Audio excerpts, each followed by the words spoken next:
Alright friends, how's it going? Zig coming in at the top of the interview. Today I have with me Glenn Morrow. Glenn is a Hoboken music legend. He basically started the Hoboken music scene. He played in a band called The Individuals, and then his next project was called Rage to Live. And after Rage to Live, he started a record label called Bar None Records. And his current project is Cry for Help. And Cry for Help 2, the second album, is coming out soon. We're going to hear a track from that in a little bit. Before we get into that, this was a really cool interview, talking with someone who was in the scene, hanging out with the Ramones, like the CBGB scene. He's bouncing in between that and took a piece of that to Hoboken and made it its own thing, which is what the Ramones did.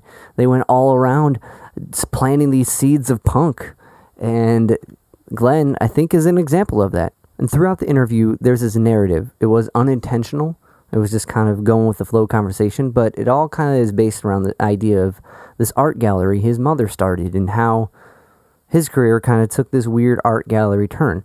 And it was really cool to unintentionally weave this narrative and made some sense. So we're going to play a track from Cry from Help. Here's the tune for every day, Cry from Help 2. Okay, friends, we're going to get into it. But before that, if you could like, subscribe, rate, review, comment, share the podcast on all the podcasting platforms. We're just added new to YouTube, so if you can hit that subscribe button and that bell notification, it helps me keep doing these interviews and sharing the insight with you. And this podcast is mixed by Studio 44. If you have any audio needs, hit up Studio 44 Cleveland. Studio 44. So without further ado, Glenn Morrow.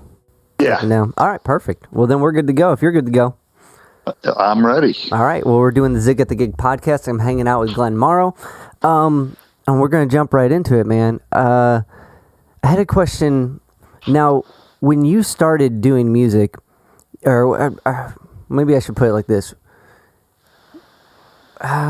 In your family, your mother was an artist, right? She owned an art gallery in Hoboken? Not in Hoboken, but okay. in Caldwell, I guess, or up near Verona Park and on the border of Verona and Caldwell. Okay. And then Montclair, actually, it moved to Montclair, the Backdoor Art Gallery.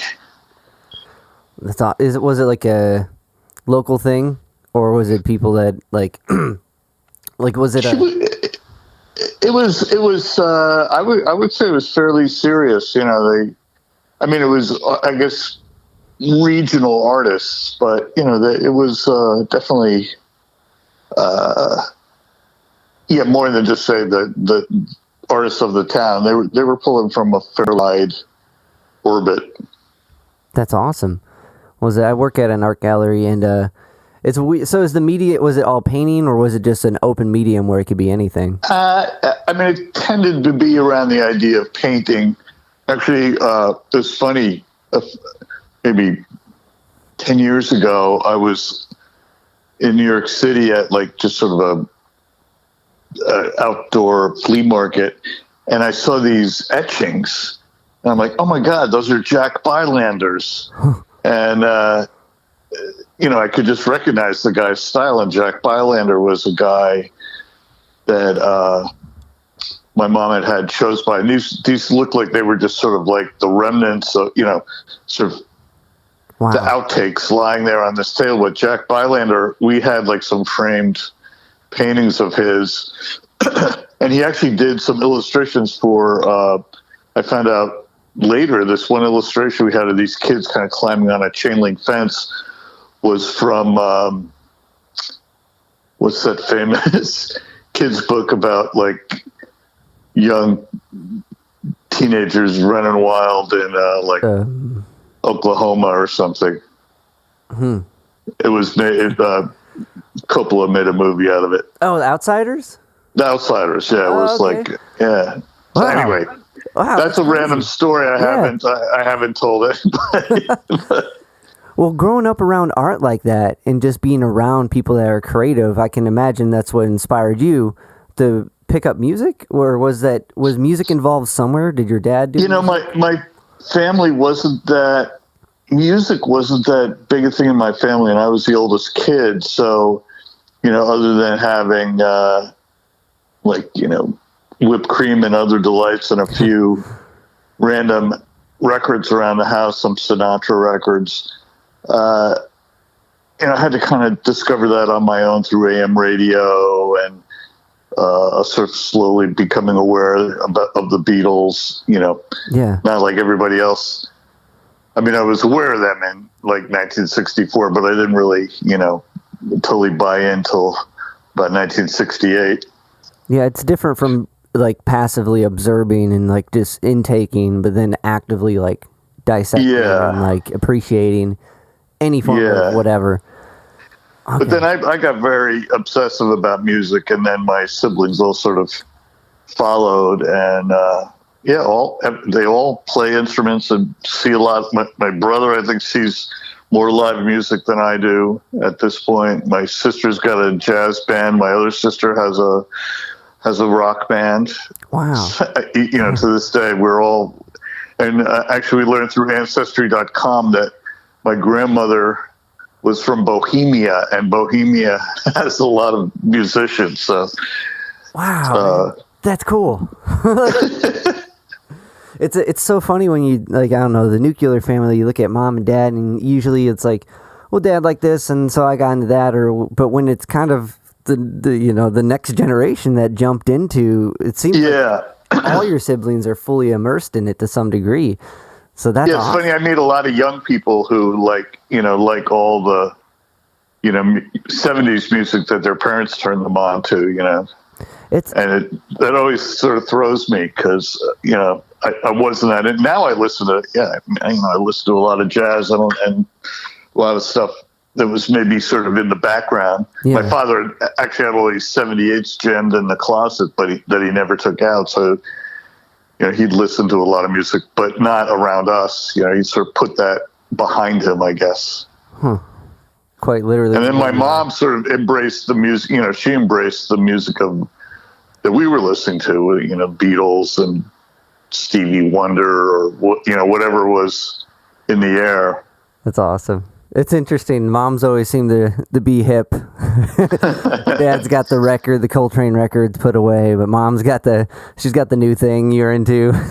She didn't like Lou Reed when I'd come home for lunch in high school and put on Lou Reed Berlin. That kind of freaked her out a little, I think. But there's got to be a line, but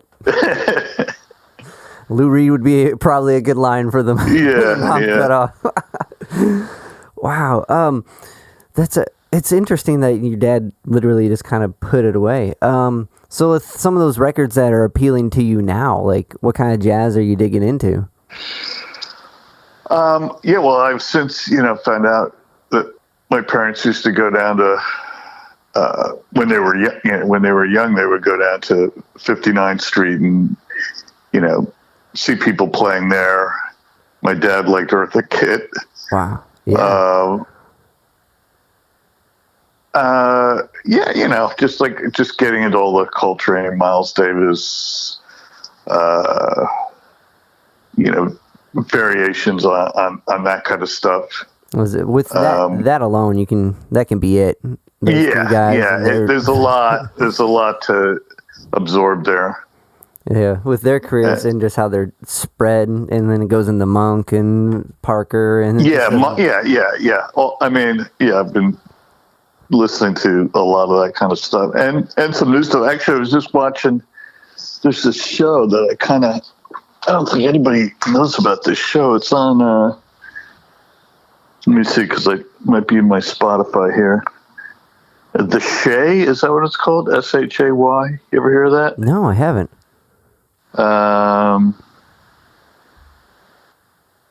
Is it an interview show or a... No, it's a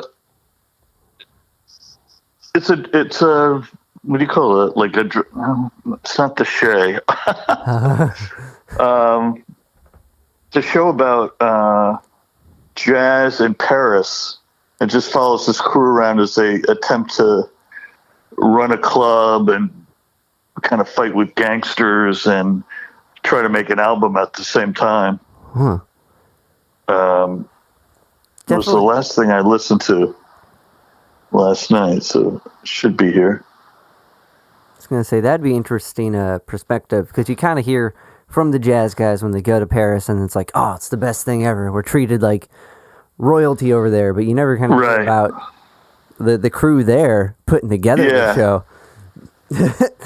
Yeah, sort of an international. Oh, the Eddie, The Eddie. EDDY. Oh, okay. The Eddie. I'll And there's a check it out. playlist on Spotify, it's sort of like pop jazz, like Yeah. they have like real songs with lyrics and stuff, but really good players, and it's just kind of an interesting premise. No, that sounds cool. I mean, Yeah, I don't know if anybody's ever watched. Who cares about this show? well, we're gonna spread the word here. Yeah, I get like the Eddie, EDDY. EDDY. Okay. Yeah, I don't know with jazz. Like when it gets to like trying to figure out standards for me, like when you have the take with the vocalist, that's what sticks in my head the most. Because just like you're saying, there's 1,000 versions of All You Are, or whatever, or all Yeah. favorite things and whatever. But there's not the one that to me that sticks in the is with the lyrics, and then you hear it in each melody, and you hear everyone's own variations on it. Yeah, we actually saw some. I live actually up in Harlem now, and we went out the other day, and there was a bunch of folks, sort of playing outside. Yeah, and there's some really like this one woman was just incredible, and I thought she's got to be like some kind of theater person. And sure enough, she'd been on like some TV shows, and she was just a tiny thing, and yet she was like singing opera and blues and gospel all within like a little 4-song set. I mean, she she was improvising. Sometimes it almost was like sometimes it sounded like jazz sketching. Sometimes it was like speaking in tongues, and then she just got in a car and drove off. And her name is Boncella Lewis. And I was just like, oh my God. And there's video and stuff you can find on her, but she doesn't seem to even have any records. So I'm kind of curious about that. doing some drive. Then she was in like, back in the 90s, she was in like shows like, Bubbling Brown Sugar and Ain't Misbehaving. I kept doing all this research online to try to figure out who was that woman. She's got the creds. Yeah. Oh man, that's I guess that's what's kind of cool about the climate we're in now is random things like that can happen, and it's not like it's maybe even more appreciated than when it wouldn't have, if it happened before, everyone would be like, right. Someone's singing, but like now that we can't really, I don't know what the lockdown or what the shutdown looks around at for you, but in Cleveland it's not too bad. But we can't do anything like that. So I mean, we walk around and we stumble on stuff like that. My guitar player, his son actually has a sort of puts these sort of on the fly jazz bands together that just pop up, in the city, and you get like a text on Instagram, or you look in the story on Instagram. It's like, we're going to be here at 2:00 in front of this restaurant, and sometimes there'll be like a guy that plays with what's his name, Harry Connick or something. Wow. And sometimes it's just Juilliard students, but they're all pretty good, and they're all improvising on like all the songs from the Fake Book, and you're just like, this is pretty good for just on the street. So yeah, that's what's cool about technology. I went down a rabbit hole with Mike Watt about it, but like you can throw that message out there and then have a band, you know what I mean, like, and have an audience, and like which had to be a big twist from like. Yeah, they're making money too. Like people are just walking by throwing 20s in the bass drum case, So where is this at? Just like it could be anywhere on like Columbus Avenue in the city. They just sort of wander around. Well, and that was your guitar player's son. Yeah. What? So he's a drummer. Oh, okay, he's a drummer. Got it. So he's a wanted commodity. Everyone needs a drummer. I guess so, yeah. I mean, someone has to lug the drum kit to the gig, right? Evan Sherman is his name. Rick Sherman, gotcha. The guitar player. So Glenn Morrow's cry for help. which is a great band, and I want to get into that. But what brought you to the guitar? Kind of bouncing off that idea.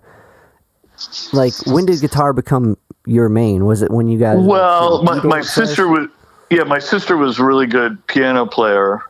Classical, and that just seemed very intimidating. And there was a nylon string acoustic guitar kind of kicking around the house, and the Newark Evening News had the chords to, I think, Helpless by Neil Young and All Right Now by Free, which is... That's a solid... Not a lot of chords. Yeah, there's 3 chords between the 2 songs. But they make those 3 chords sound sweet.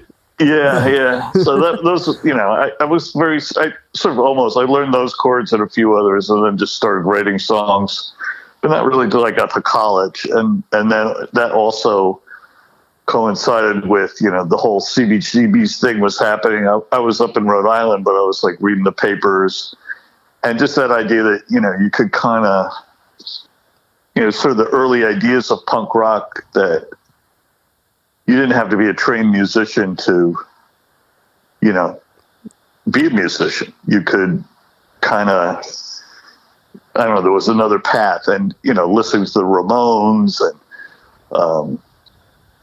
or the philosophy, Eno's records were out, and, that hadn't all sort of come together yet. But, sort of seeing a picture of Jonathan Richman and just knowing something about that made sense. That, I don't know. That is, and then going to CBGBs and seeing like Talking Heads as a trio and learning to play Love Goes to a Building on Fire, which again is only, I think, 3 chords, maybe 4. Well, it doesn't take a lot to say. It doesn't take a lot. You can do a little with a lot. That's what. Yeah.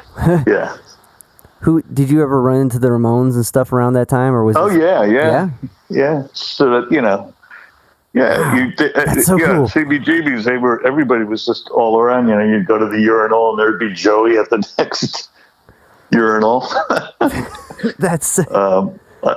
I attempted to book Talking Heads early on at RISD, the school they went to, but the head of the department there that was in charge of entertainment wasn't buying it, even though I had pictures of them with Andy Warhol. And I said, "But you had the Paul Winter concert," and he's like, "That was a mistake." Yeah. Wow, man, that's be a weird. Like, I don't know. A different mentality. I'm sure that would be a different scenario booking something like that now, but like just the be all. Yeah, I mean, they had barely left they'd only really played CBGBs at that point. I just saw something, Richard, Ivan, there's a documentary about Ivan Julian from the Voidoids, and Richard Hill said, "We're just going to play punk clubs." And Ivan was like, "Unfortunately, there was only 2 punk clubs at that point, so we didn't, there was nowhere to play." 2 gigs a night, maybe. 2 gigs a weekend, maybe. Yeah, exactly. The draw is going to maybe whittle out, but... That's amazing, though, just to be around that and like to be around art again, going from home kind of to immersing yourself in this. Yeah. It was, art was certainly always around. I mean, I was a photographer early on. Is that what you went to college for? Or what'd you go to college for? I thought I would get into advertising. Yeah. But various things conspired against me, and I ended up as a journalism major just almost by default. And then actually I transferred to NYU, and so Chris Stamier, saw him in the hallway there one day, and I basically wanted to hang out at CBGB's. So where I got my, I feel like that's where I got my real education. Was it? Well, when the Ramones are there, who else would you want to hang out with? The coolest crew. Yeah. Television, Talking Heads. Mick DeVille. Yeah. You come Alex Chilton, seeing him early on there. That was completely revelatory for me. I was good. It's interesting. Jello Biafra, His major was... I saw him at Max's. I saw the Dead Kennedys at Max's. Went on their first trip. Wow. B-52s at Max's. Yeah. Peruba at Max's. What was it? Oh yeah, Cleveland. I was gonna say his what he went to college for was marketing and advertising. And is that so? When you got into journalism, is that when you ended up at the NYRocker as an editor? Yeah, I was looking for a job and I had a suit on, and I'd actually already just looked the part. Yeah, no, really. But I was already writing for them. I sent some clips into Alan Bedrock, and he, I'd worked at a newspaper at the Jersey Shore writing record reviews and some journalism stuff, and they liked what I wrote, so I got to write for them. So I'd come in, hang out at the office as I was interviewing for other jobs as like proofreader at a law firm, just things that just seemed really grim. Yeah. And I'd be sitting there in the suit, and they're like, "You know what? You'd make a good advertising director." And was off to the races. Sweet. That's awesome. Well, it panned out. Like, that's a way more exciting gig than, I don't know, advertising for something that's more grim, like what you were saying before. Yeah, and I was telling someone the other day about advertising. I was into the idea of kind of coming up with ad concepts and stuff, and I'd done a lot of graphic design layout, for the yearbook in my high school. But there I was at I think it was like some ad agency, you'd go up there and sit in their conference room, and the class was taught at the ad agency. Weird. And they basically, I remember one day they were like, okay, what if Dow Chemical, was like recruiting for people on the college campus, but and it's your job to make them seem like a sexy company on the college campus, but they created Agent Orange. I'm not sure if Dow Chemical created Agent Orange. I'll just go on record. But it's a good possibility. Yeah. Hypothetically. I'm like, wow, that would be, I don't know if I could do that. Yeah, it's a weird moral. Yeah. Because it's one thing to be a lawyer, defending a client, everyone gets their chance. But to be like hyping someone and trying to put a good face on something that's a little questionable. Yeah, that definitely that turns the page right quick on that, because I just shifted right at that point. That was it. That was the end of it.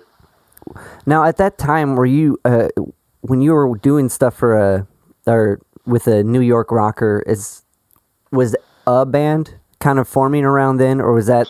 Yeah, that was sort of happening simultaneously. It always is. Man. Yeah.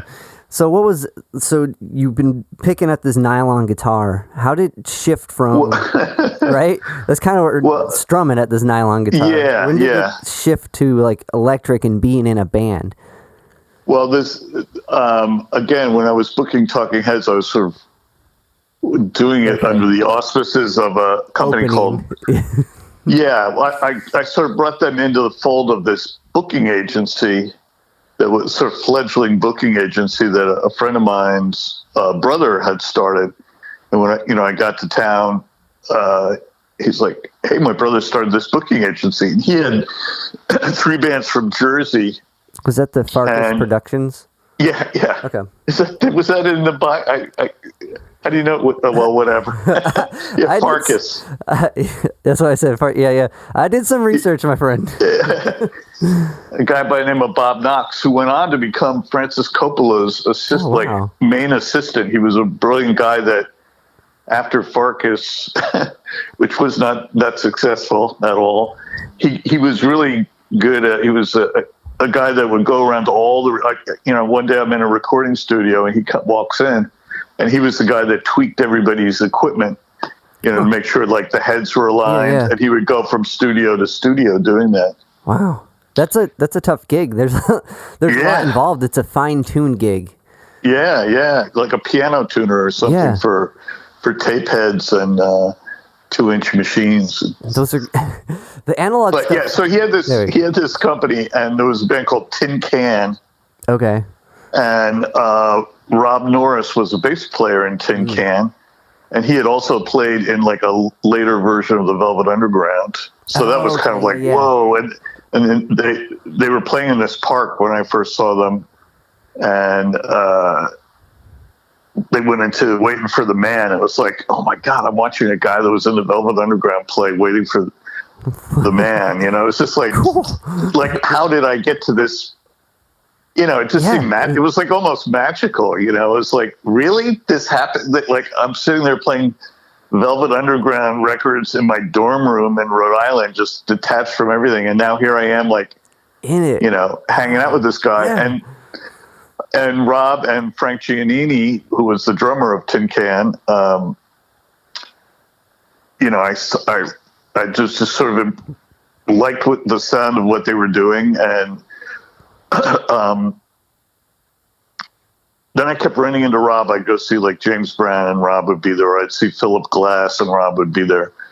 And that led to me going out there, kind of like saying, hey, I got these songs. Maybe I could come out and you guys could back me up. And I also said, maybe I'll manage you. I was attempting to start a management company called Modern World Productions. I guess after Farkas fell apart, I was still trying to book Talking Heads under the Modern World Productions moniker. Was it some goal, right? It seems like the business end of it, and the marketing from school, and like the kind of getting involved with those people, booking and working on the outskirts of just playing paid off when you got into Bar None. Yeah, you had to kind of just make it. You know, you had to kind of make it up in the beginning, like you know, I was a guy in a suit with a Modern Worlds Productions credit business card. And he's the guy. I wasn't making any money from any of it, but I was getting to meet, you know, Talking Heads, and, you know, it gave me a little bit of entree, I guess. Well, if not that, you know, why would they talk to you? Unless you. And that's sort of been the duality of my life. You know, like I've been into making music and writing music, but I've also sort of, you know, enjoyed being around the business people, you know, the movers and shakers, you know. Well, it's a whole different mindset, and it's a whole different skill set to be able to think about a thing, not to like an album as a product and how to push it and where to put it and who fits with that. Because when you're in it, it's your reality, and it's admirable. I can't talk today. Admirable that you're able to kind of have this split of focus and being able to front these bands while being able to push it. I mean, you have to sometimes, you know, it's funny, you know, because I've been running this Bar None Records for many, many years. And so I work with artists all the time. But then when I have to be the artist, I have to like kind of, you know, pull back a little bit on it's hard for me to be the business guy for myself. Yeah. You know, I have to kind of like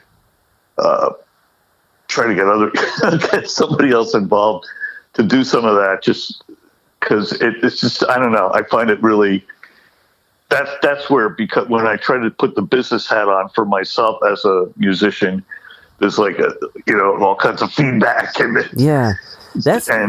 disruption that occurs, and it often just it just leaves you paralyzed. So there has to be a weird duality of it, because like you're thinking of expressing yourself and emoting yourself, but at the same time, like when you have the business hat on, you're like, well, this isn't the single, or this is the single.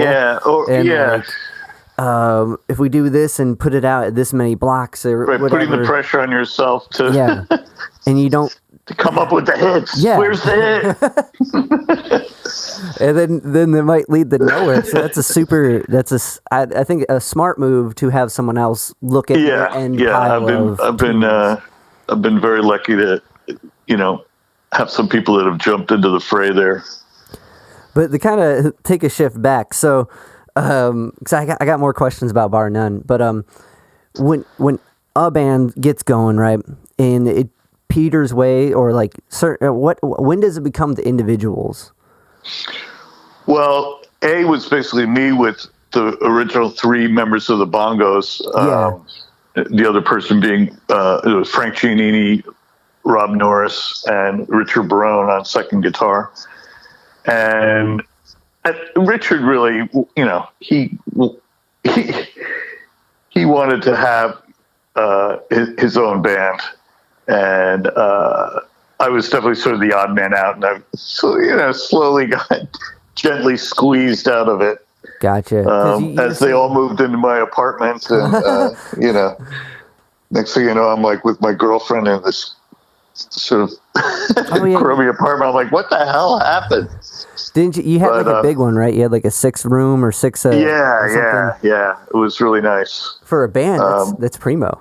It was pretty great. Yeah, they lived there for a long time. Actually, the cover of maybe the back cover. What's the record called? Their RCA. Anyway, their RCA album is a picture of the hallway of that apartment building. Yeah, Beat Hotel. Gotcha.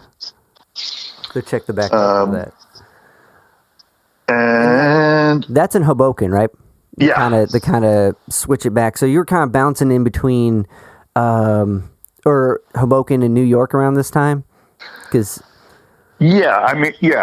Okay. I lived in Chelsea for a little while, or you'd be crashing the city with somebody. Yeah. And I was one of the first people to kind of live in one of the first musician types of this sort of whatever era to live there. And then Steve Fallon suddenly. Yeah, this is while A was still together. Yeah. Suddenly, a friend of mine from high school was living in town. She's like, I just tried to get this waitressing job, this place around the corner from your apartment, and they want to have bands. And I went over, and there was Steve Fallon, and he wanted to. It just seemed so improbable because nothing was happening in Hoboken at that point. We would go out to play at the Place in Dover, New Jersey.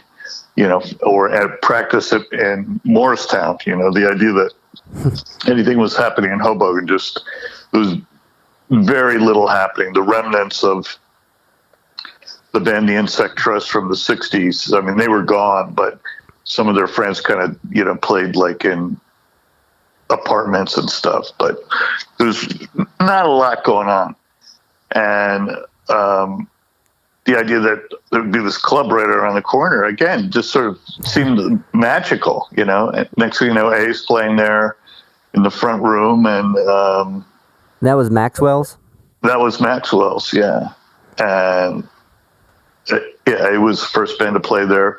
Again, as I said, that eventually I was sort of quietly removed from that band. And I had to put another band together, so got the Village Voice ads going, and found there's other little parts of the story, but eventually our original drummer John Klett and I first started trying to find other musicians. Found Janet and John Clages. Actually, Jeffrey Lee Pierce from the Gun Club played with us for a while.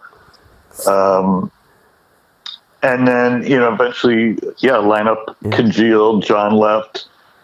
Doug Weigel came out from the Midwest to audition from Findlay, Ohio. Okay. And he had a record store? He has a record store now. Yeah, he worked at he worked for a distributor whose name I'm forgetting that did a lot of like Folkways style stuff. Got it. And then also he worked at Columbia, like in special products for years. And now has Rocket Number 9 Records in Kingston, New York, which is a really fantastic record store up in Kingston, where many of the people that were in Hoboken and New York at that time are now living up in that upstate, including Rob Norris.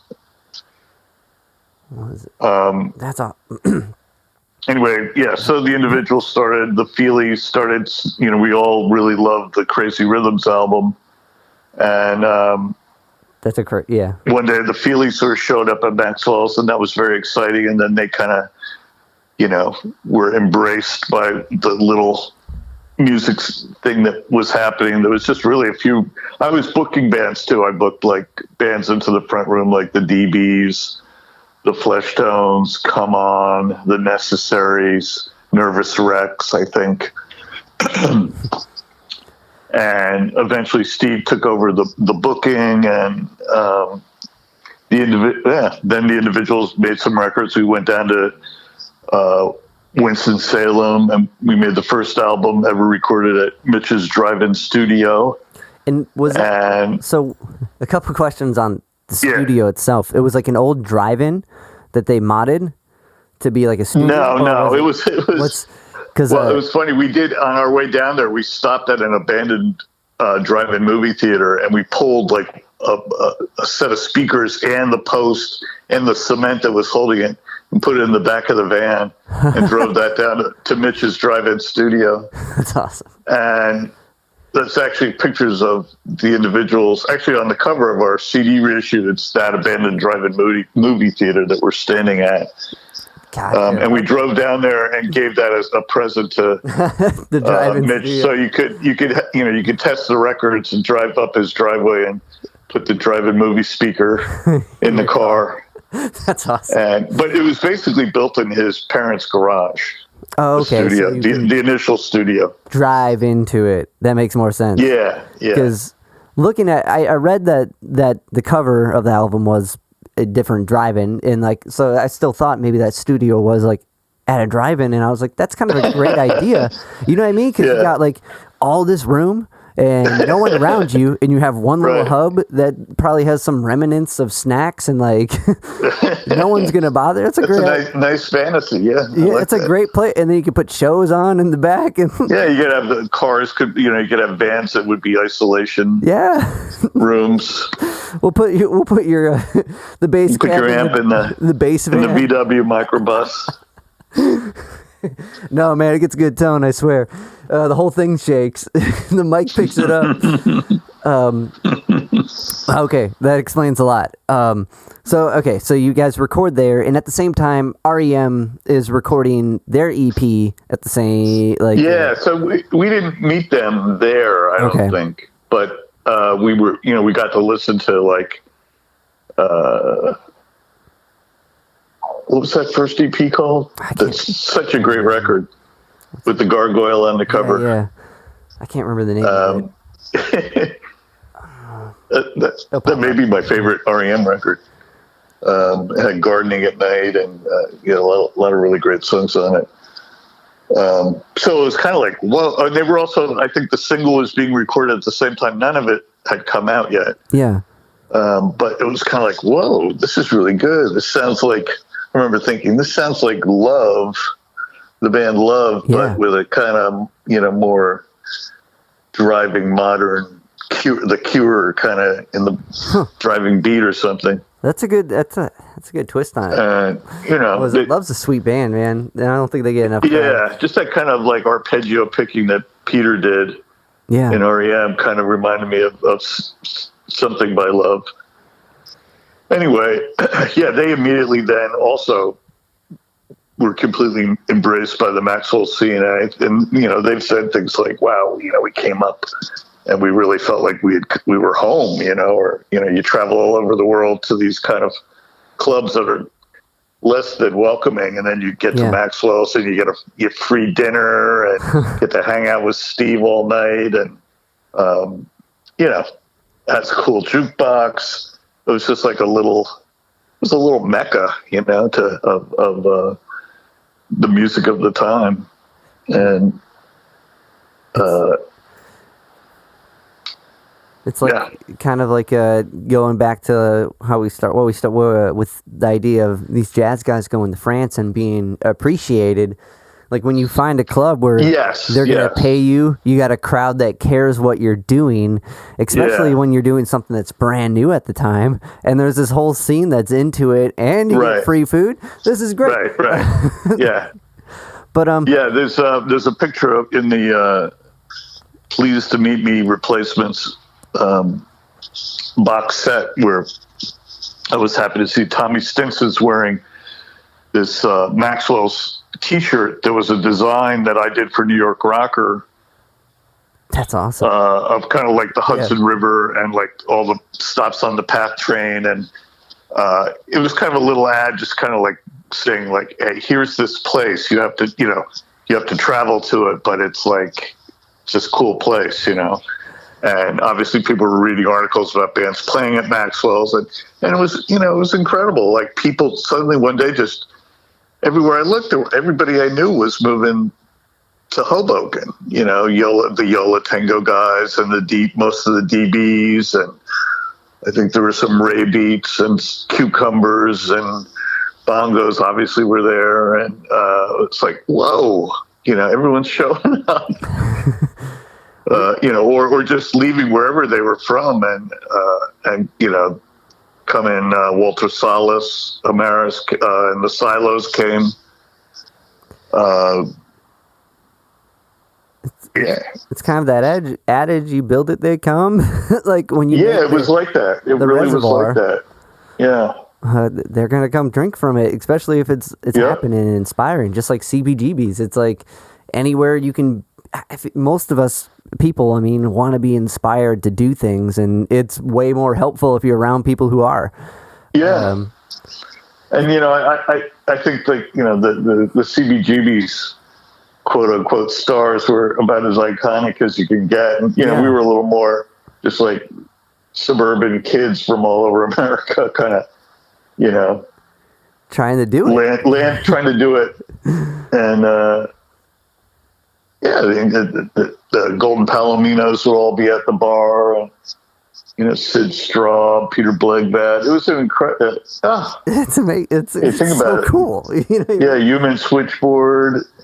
I mean, there were, you know, the bands alone could fill the place up, let alone. And probably most of the time they did. Yeah, and there were also like a bunch of, you know, poets, and a guy that had a bookstore that lived upstairs, and so there were all these like Maxwell? Poets and writers. Yeah. The bookstore was at a different location, but he lived upstairs, and so you had a mixture of that. You had school teachers coming in. It was kind of the hangout for all the you know, the sort of still, you know, quasi underground gay community. You know, all the drug takers and cokeheads and alcoholics, and so you had all those, you know, you had all these people all mixing together in there. It's either inspiration or future problems. Right, a little both. Yeah. Well, the balance of everything, I guess. So kind of going back to that first recording, Gene from the DBs, right?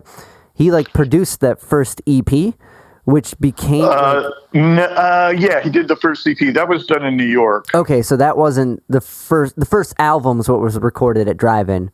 And the re-release put everything together. Yeah, the first EP was on sort of the remnants of what had been Orc Records.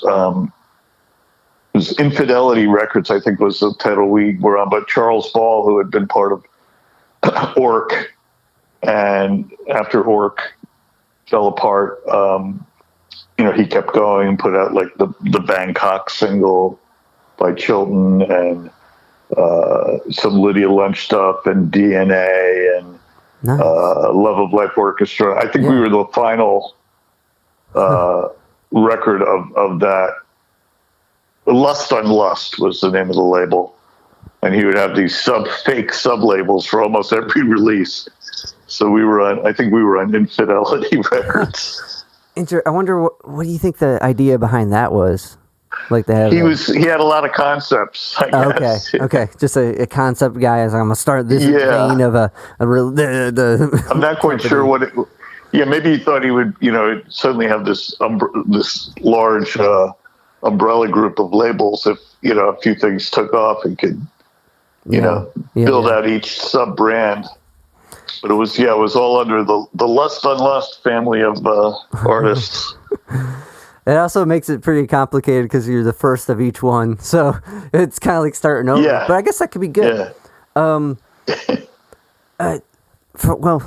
So when you guys recorded the EP, and I imagine when that first album came out, as far as playing out live, did it take off for the Individuals after that EP or after that first record? A little bit. We got best EP of the year, or not, maybe not number one, but we were in the critics polls, and there were articles in the New York Times, and in the New York Rocker?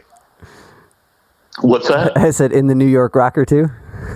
I tried to keep the New York Rocker not writing about us. Like I refuse to let them write about us.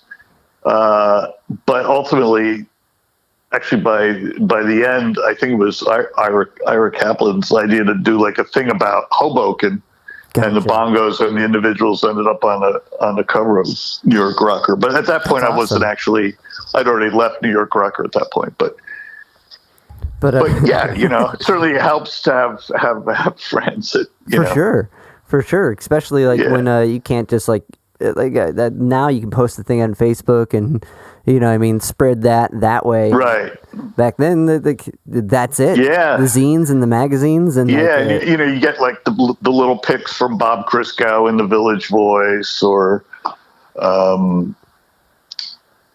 Musician Magazine did a feature. Yeah, the Hoboken thing became a thing then, and everybody wanted to weigh in on it, and so there'd be an article about the Bongos and the Feelies and the Individuals and who else was sort of hanging around the periphery of that. Oh yeah, Matter magazine moved from Chicago, I think, to Hoboken at one point. And they were publishing from there. It's in it, man. Be around what's going on. Yeah, and then eventually, it reached a kind of tipping point, and the town started getting too expensive, and everything got renovated. Yeah. And one by one, everyone started drifting away, and Williamsburg became a thing, and all the graduating classes of art students and musicians all landed in Williamsburg, and oddly, probably the first band that was in Williamsburg was They Might Be Giants, who sort of, were the first Bar None band, the second Bar None band after my band Rage to Live. But, they sort of were there before anybody was thinking that was the place to be, because it was even cheaper than Hoboken at that point. Yeah. They showed up a little bit later.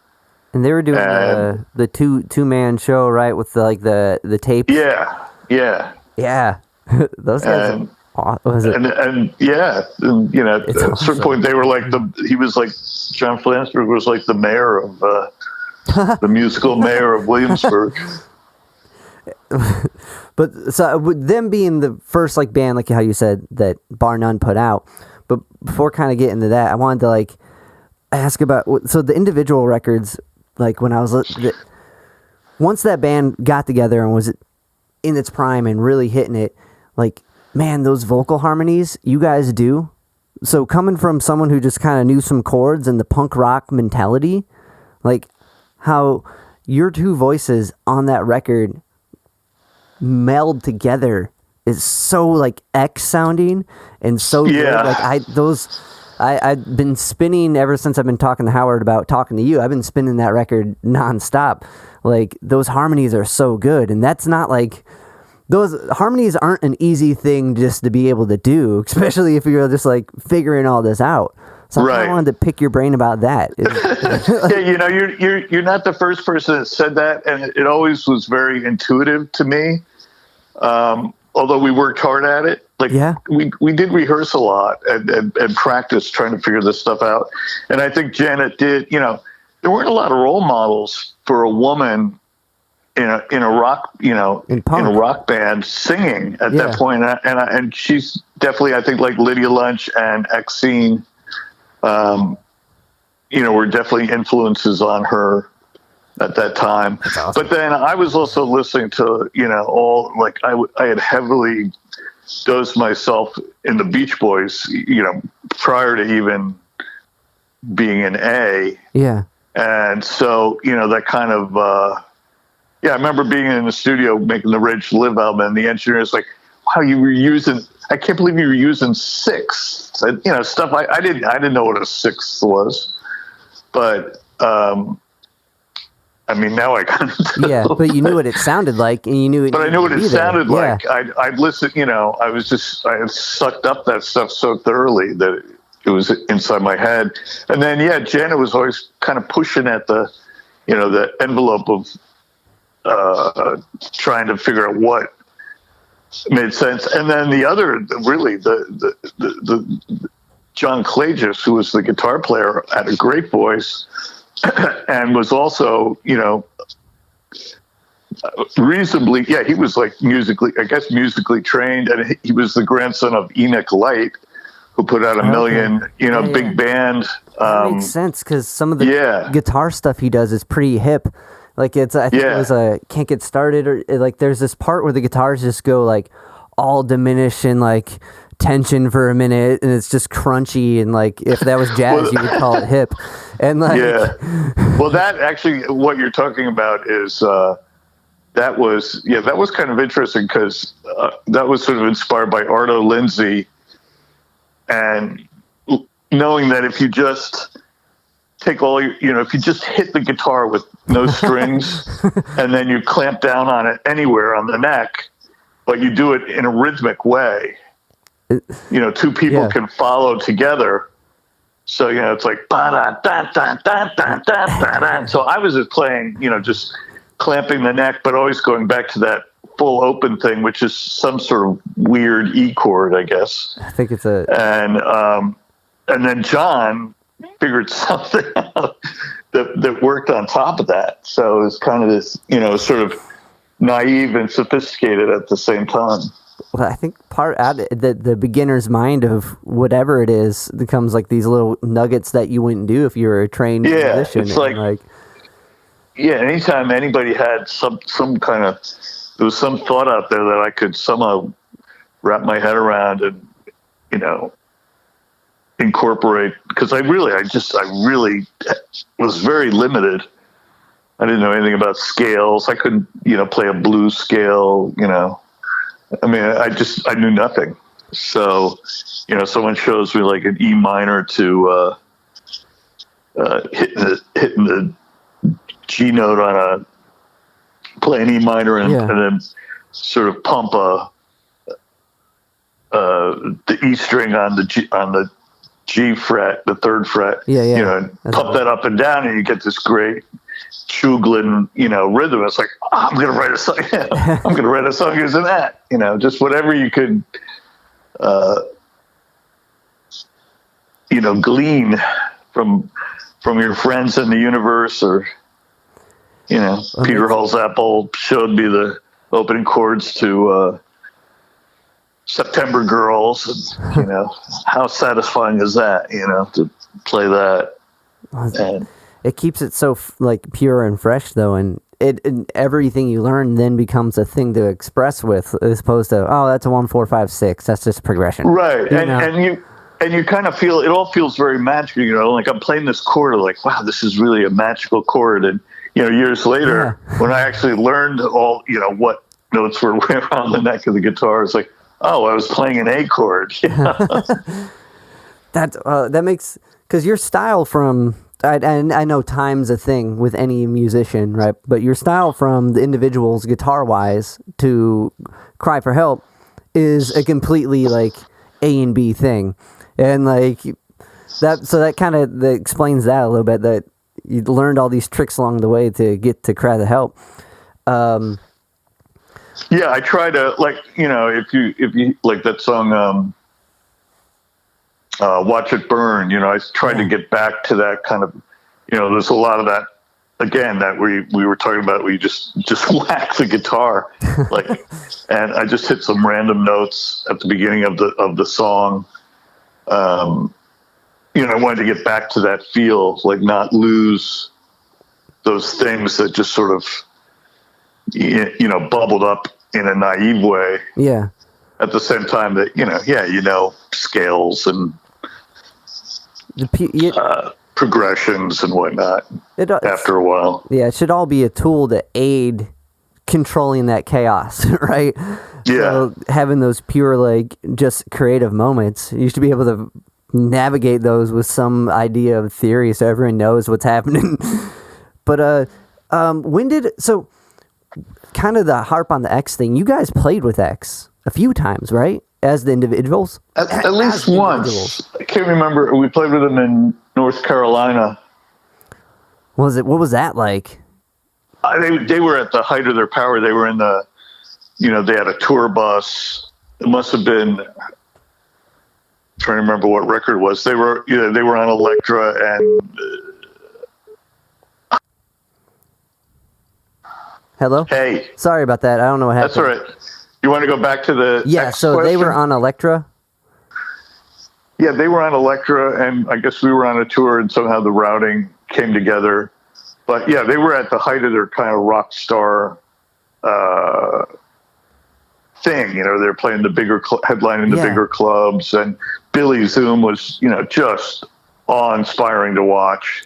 Kind of almost taking the the Ramones thing to this next level, man. Max level, yeah. That incorporated rockabilly, taking a certain strain of everything that had come before, and just he was sort of he had that sort of dazzling smile and the suits, and then X Scene was a force, and John Doe, again great harmonies. Yeah.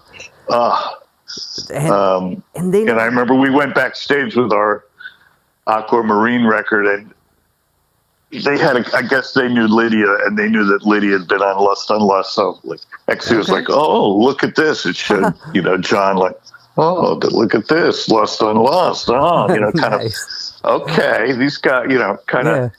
It's like they were one part suspicious of us, and one part embracing, I guess. They probably like, we know where you guys are at with this. Like, yeah, they were probably like, they're kind of copying our harmony thing a little bit. Which probably cuts both ways. Well, yeah, I don't know. As an artist, if anyone followed my mistakes, I'd maybe pity them, but also be like, "Oh, cool." I changed their thought process. But like, that's me as them. Like, I'm a huge X fan, so like, hearing that influence and that just kind of like sold your stuff. I was like, "Oh, these guys are so cool," and like, that's really cool that like. You got to hang out with them and pick their brains a little bit, even if they was like kind of like they're doing their own like this is the big gig and these are openers. There's that mentality.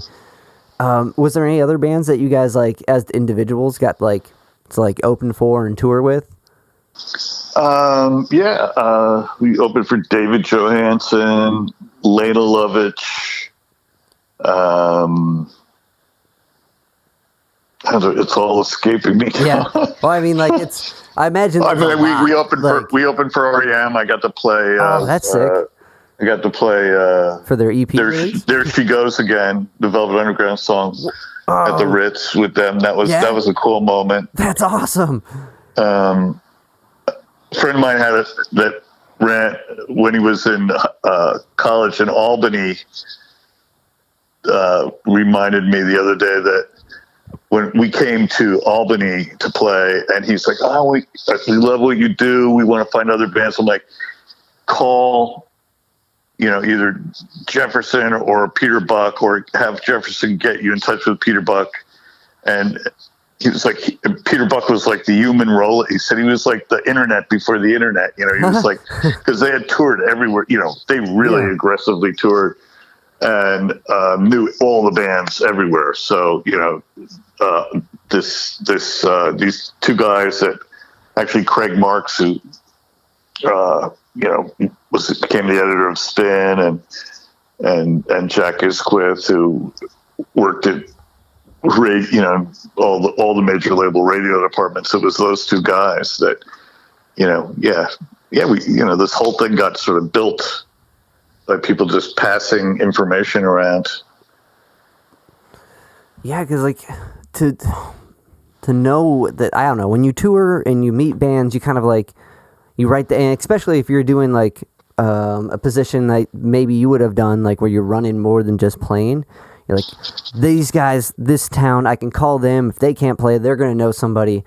And like just having that contact is a huge foot in the door when you're like this band from Hoboken trying to play in Austin, you know, and like fill in the blank. So that's crazy, that event where they went.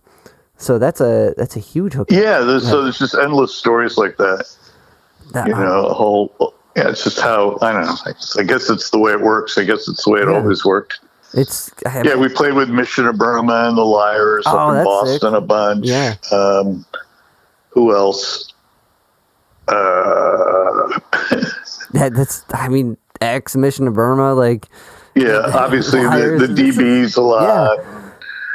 Yeah. Dream Syndicate and the 3 O'Clock in LA. Swimming pool cues. Sick. I think we played with Love Tractor, Pylon, probably in down in Athens.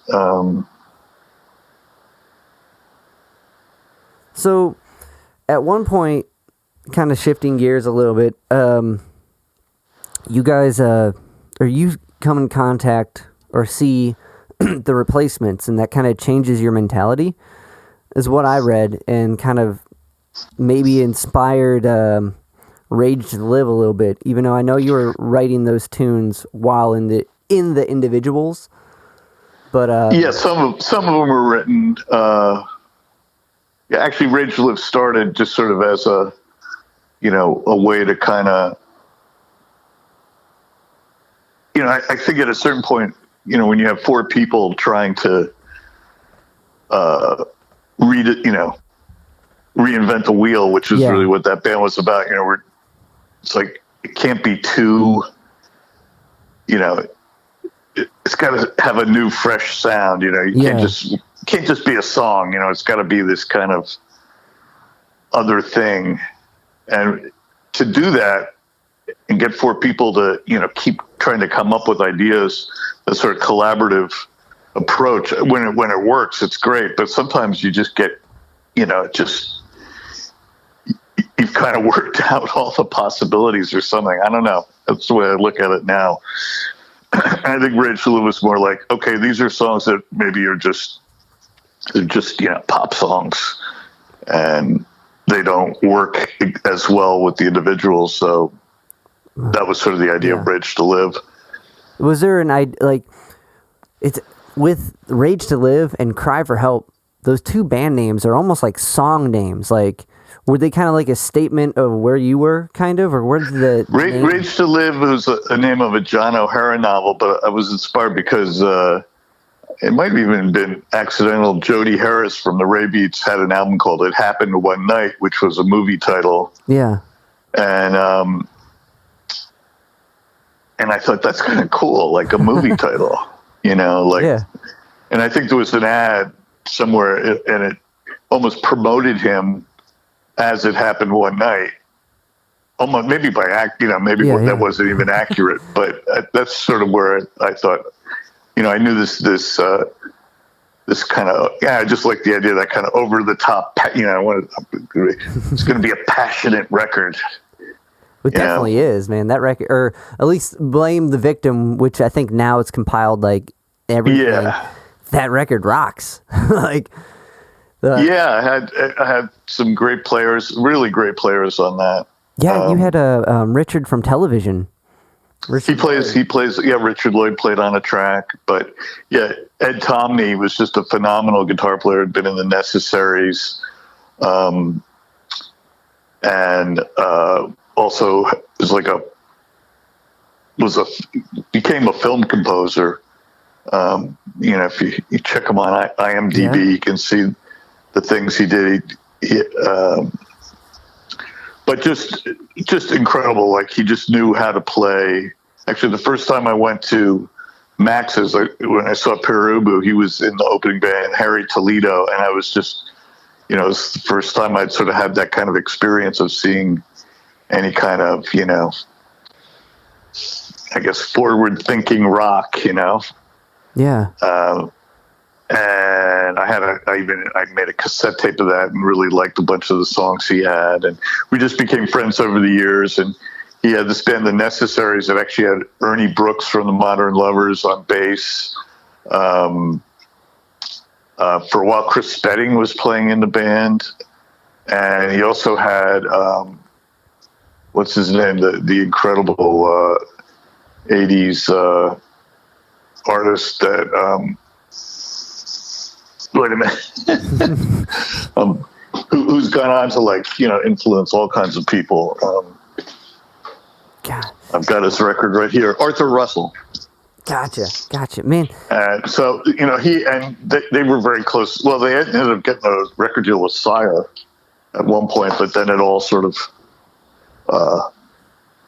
imploded. And then, he was looking for something to do and got involved with Rage to Live. And we'd been writing songs sort of a little bit here and there as well. And Chris Butler from The Waitresses, that was one of the biggest shows we ever played, some outdoor music festival opening for The Waitresses. And you did some writing with Chris, right? Yeah. The song Enough Is Never Enough was actually a song we were writing for Billy Idol. And then Chris sort of went off and finished it and didn't use any of the stuff that I'd written, but I kept thinking about that and kind of trying to remember what, I just sort of came up with new music sort of lightly based on whatever the song, I think it was the song he had called Jammed On, and wrote Enough Is Never Enough, which ended up, we actually got a video on MTV with that. So, wow! And that was the beginning of Bar None. That was the first record for Bar None. So before kind of diving into that, the record itself, it's got this kind of punk feel to it, more so than the Individuals. It's got more of the rage part, I feel, is in that record to some degree. Was that kind of a thought too? Or maybe just a happy. Well, is this Sweet Judy Blue Eyes is on there, right? Yeah, I think. Well, as you say, you got the. No, that was on the. That's on Blaming the Victims. The first record was just Rage to Live, and then when it came out on CD, it's kind of a combination. Yeah, it's like I threw as many tracks as would fit from the first album. Someday I would like to sort of reconfigure those the way they were initially, the vinyl versions are the way they really are. But the version of Sweet Judy Blue Eyes was an attempt to kind of do what the Replacements did, with covers and wow, could you turn this song, it's kind of an up-tempo song, could you turn it into a punk rock song? Well, it's not. Can it go any faster? Yeah.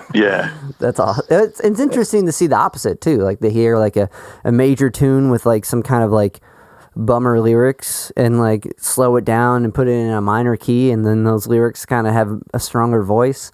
Doing the cover thing like that can be really interesting if depending on how the artist twist it. And I think that was a cool twist on your guys' end. Even though it wasn't a minor major shift. But with getting a video on MTV, making a music video now doesn't, people put stuff on YouTube all the time, not the biggest deal. But then that had to be a huge turning point as far as for Rage to Live. And you guys didn't play out as much with Rage to Live, or no, the band again, Ed had a lot of other irons in the fire. He was just such a, he was just consummate musician and super creative guy, also a painter, so he had a lot going on. Did he do the album cover? And no, no, that's actually a painting my mom did. No way. Okay, yeah, that ties all back. That's amazing. Right. Yeah. Wow. Right. Exactly. Yeah, that's a painting she did of whales being saved. Wow. The beached whales. Yeah. Got kind of her own sort of fever dream, thinking about these beached whales and the sort of heroic divers coming in, and It fits the band name, like it fits the title, at least on the CD, the Blame the Victim. Yeah. But anyway, so with Rage Live, you had some like working musicians, and like maybe like to do a band where you go out and tour and play the bars to nobody, to meet the 6 people that come back next time. You have to have a dedicated crew who like is focused on that vision. Yeah, the individuals were that for a few years. And again, having done this now for many, many years and worked with bands at Bar None, you just realize there's a million ways for bands to crash and burn, and there's very narrow paths to actually move forward, beyond a couple of records. And Bob Riley, our drummer, who has passed away, but was a just phenomenal studio drummer. Again, a long list of credits. Got signed to Warner Brothers with his wife Ellie Brown, who also sang in Rage Live, and they had a band called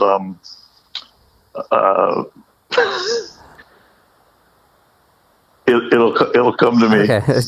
Man, the amount running a record label like you do, and with just as much with as many people as you have worked with, just being able to recall as many people as you can. Like, I have trouble. I'm a teacher. Sometimes I'm like, what's that kid's name? Like, yeah. You know what I mean? So like that's it definitely things are crispy around the corners, at this point. Just a name, just even post gig to remember who booked it is a big deal. Like, so I think this says a lot about you, in a good way. Like, I mean that genuinely. Like, well, thank you. I don't necessarily feel like all the brain cells are always intact, but so yeah, that makes sense why Bar None became like this thing to focus on and like try to build up, which you did, right? So like, I got married to the art director of NYRocker, Elizabeth Van Italy. Okay. And we're married to this day. Congrats. That's awesome. And I kind of went to Tom Prendergast, who had started Bar None, and said, I'm sorry you put all that money into the video, but I really don't want to go on the road, and it doesn't. I'd have to get like this other crew of guys. I'd have to find other players, and there were people that wanted to do it. Yeah. But I was just kind of like, man, I love this. This is like a dream team of musicians, and I just couldn't see myself replacing it. It's probably stupid on my part. And then oddly, after we got some press in the video, then they all came back and wanted to make another record. That's how Blame the Victims came together. Well, it's working. But we still didn't really get out and about that much. So I said to Tom, I don't really want to go on the road, but I found this other band. Why don't you make me your partner, and we'll work to try to do something with this band. They Might Be Giants. And that was the second band on the label. And all kinds of things happened. We took a year, but we suddenly got them like heavily on in the Buzzbin and the Buzzbin, which was, kind of this way they cranked new artists to kind of get them going. And next thing you know, you're just selling. It was unbelievable. It was like wow. So just you couldn't press records fast enough, and that whole kind of story. Was Bill Ryan the guy that was pressing? He was like a record. He was like the third guy, right? With Bar. Bill Ryan was a member of. Actually, he was a partner at Pure Platters, the record store. Tom. Oh, okay. So Tom had a record store called Pure Platters in Hoboken. Oh, okay. Tom Prendergast. Yeah. And then he decided to start Bar None, and Bill wasn't a partner in Bar None, but he was a partner in the record store. He also used to drive the individuals down to like our gigs in DC. He had a van, and then eventually he did the same thing, I think, for Sonic Youth and other people as well. Whoa, that's a sick gig, driving the band, because they didn't. Did you guys ever do anything with Sonic Youth? Well, they were certainly actually. I tried to get them to open for us when we were having our record release party on this boat, the Frying Pan out in. There was this cool art gallery, the art gallery back again, right? Yeah, that's an art gallery boat out in the Hudson River. That's amazing. And actually had an exhibit the night that we had our record release party. They had an exhibit of Larry Clark photos, and Larry Clark was there. I met Larry Clark. Whoa. Yeah, which was way before Kids and all the movies. Yeah. But yeah, I tried to get. I met Thurston, really liked that first EP. He came into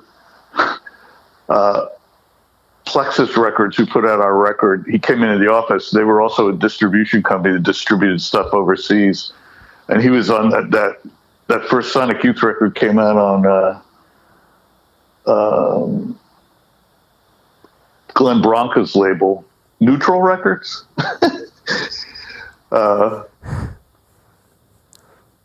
And he'd come in with a box of records to drop off to be distributed overseas. So I got to meet him then, and I was like, wow, man, I really like this EP you guys did. It reminded me of kind of like maybe like the Doritty column or something. But I'd also seen Glenn Bronca, and was actually the song "Walk by Your House" was sort of inspired. You wouldn't really know it, but it's inspired by Glenn Bronca. Has a definite influence on that song. So I was into that whole idea of, even if I wasn't doing it myself, just excited by that, the ideas of all that kind of harmonic guitar, rising up over the roaring rhythm playing. So I said, hey, you guys should, so I said, why don't you guys open for us at this record release party we're doing? And Thurston was coming from more of a, the DIY punk world. He's like, we'll only play if you give us half the money. And I'm like, well, hey man, come on, it's our record release party. It's like, it's like our big payday. What? Come on. So they didn't open for us, and that was kind of a little bit of a, we're still friendly this day. That's about but that was a little bit like, okay, duly noted. Yeah. Well, you're right. That day, like for every band I know, at least like even with the record releases, I put like with my group, like that's the one gig we can guarantee it's gonna at least be okay. Like this is gonna be a good gig. We'll hopefully be able to pay off some of that CDs we bought. But then to give it half, like for a normal gig, sure, but when it's one you put all this hype into, it's a little different. Yeah, in a normal gig, there probably would have been like, maybe you generate $200 total. Yeah. And you give the other band, half of it, hopefully. Yeah, and then the sound gets good. But we were also trying to, quasi survive on being in a band. So I mean, everyone was just so so poor. You literally had no money in your pocket, and also the flip side of that was we actually, this is funny. You're talking about bands we opened for. We played this place Haraz a lot, and we opened for The Cure the first tour when they first came to America. Like promoting like the Boys Don't Cry type stuff. That first Cure album that was, I think, sort of a collection of singles, maybe. Yeah. We opened for them, and we opened for a band. I think they were called the Skids, who became Big Country later. Oh no shit! Okay. But they were originally, I think, called the Skids, and these bands would come over from England with so much attitude, and you have to set up your drums in front of ours, and you just kind of you felt like in a way you were getting this leg up, but you were also being demeaned. But I remember for the Skids, they were their road manager was just such a jerk to us that we were like, all right, screw this. So when they played, we invited all the music critics into the back room where there was all this beer, the Skids beer. We just all hung out in the back drinking the Skids beer rather than watching the Skids. All the critics got free beer. That might have actually panned out. They might have got really good reviews. That might have been a twofold punk rock move. Damn. Well, yeah. Coming from their perspective, that English punk stuff is tough. Like, if you ever hear stories about the Damned and like everyone gobbing over there, and like the Black Flag stories about going to England and playing over there and how like intense it was. Yeah, I mean, I certainly know the Ramones stories and Talking Heads. I've sort of forgotten the Black Flag stories, but yeah, I think some of those are real trials. But Sonic Youth too. That when they went over there for the first time, I mean, they were just barely holding it together with again, not having much money and gear that barely functioned, and hostile crowds, and it sounds horrible. Like, it would take a long time to finally get that sort of foothold for American music in England. There was such a machine in England to crank out pop bands and just dominate in that era, in that kind of new wave era. So kind of thinking of it from the opposite side now. So bar none, do you guys distribute, like, how was it distributing overseas and like working that kind of opposite end of that? Like, I mean, now, with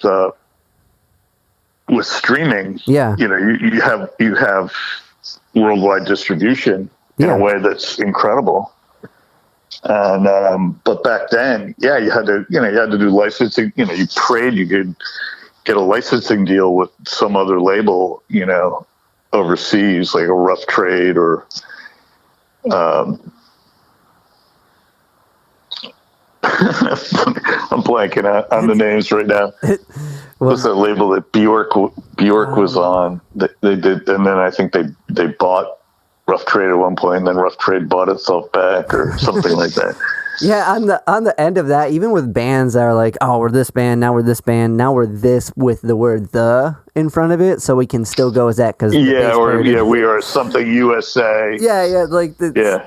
So on your end, with dealing with labels, it's gonna be like a nightmare trying to get a hold of some of these people. That are, oh, we're no longer that, we're this with a lowercase blank. Right. But so streaming wise, like, kind of managing through the years, has it been easier and more efficient to like, it sounds like definitely distribution wise, but like, I don't know if it would pan out money wise that way with streaming, because there's a whole another realm of like, it doesn't make the same amount of income, I guess. But, or has it been easier? Like, has it been harder or easier now, like with the internet, as far as running a label? Which sounds like it has to be easier. You got the guy's email. But like with new forms of like streaming music, and like, I can't imagine like the income's the same for the artist and the label. It depends on the artist and the label, I guess. Gotcha. When it works, it really works. And when you don't get any traction, there's probably a model back in the late 90s, when the independent world had gotten to a certain point, and there were all these big box retailers that would take your records, and you could easily ship 2,000-3,000 records without spending too much money, and maybe you could break even at that point, or you could spend money and ship 20,000-30,000 records if you had, and there were NPR played a lot of music. We had NPR hits first few years. That was a thing. Licensing onto compilation albums was a thing for a few years. You make money that way, but things come and go, and you can't use those old models and expect them to work today. They just don't work anymore. You don't have all the Barnes and Nobles with giant CD racks anymore, and NPR is, covering politics and the collapse of, ever since the economy collapsed back in '08. Yeah. I feel like there was a lot less music on NPR. Yeah, for sure. Yeah, I don't know. There's more, how you said politics are more their jam now. Yeah. But I mean, they're kind of coming around with the Tiny Desk thing. That's although Tiny Desk is also, got Taylor Swift now instead of some, which is unsigned band from nowhere. So yeah, so good point. Yeah, it's now a major stage. Yeah, this even all the AAA radio that every once in a while you get in there. You got all these aging artists that can't get on commercial radio anymore, and they're hopping over there, taking up the bandwidth. So yeah. But it's always something, and then you get then suddenly Bandcamp becomes like a player, or we just got a Feely song in a Gucci movie that Gus Van Sant produced.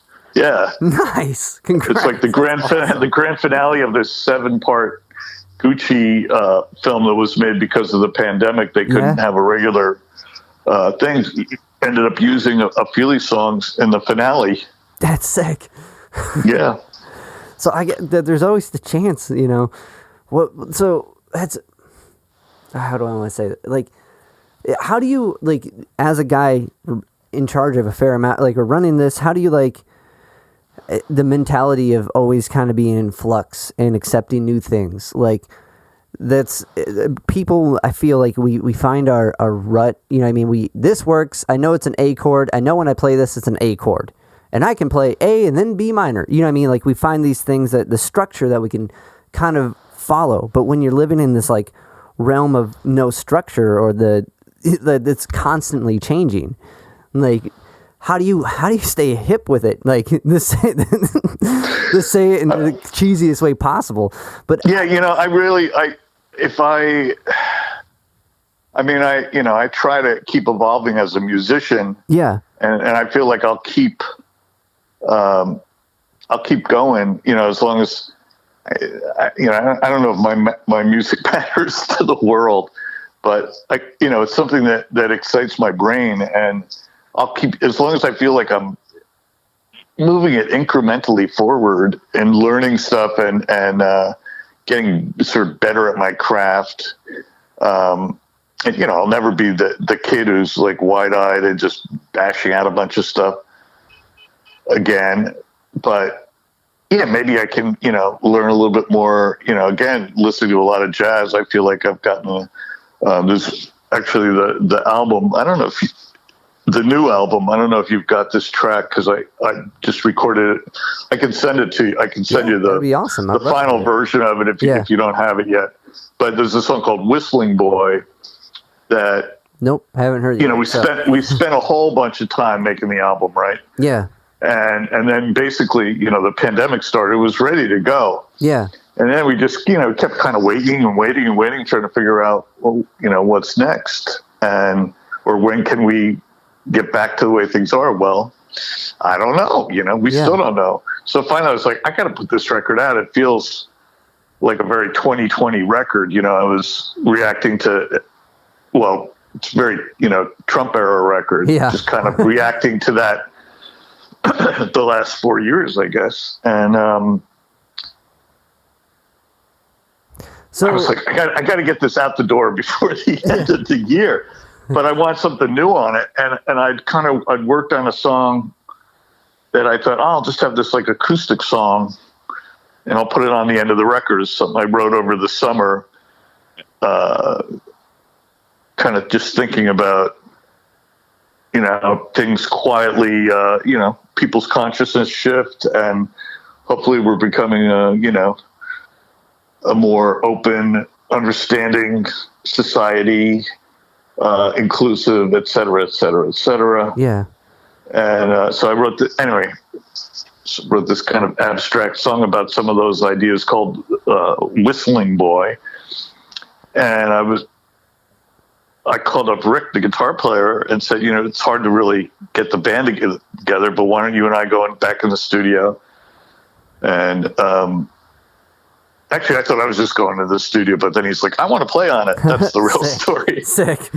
And the two of us went in there with Ray Ketchum, the producer, into Ray's studio, the Magic Door, and we were each in our own little private area, and, we wore masks. Yeah, and did the thing.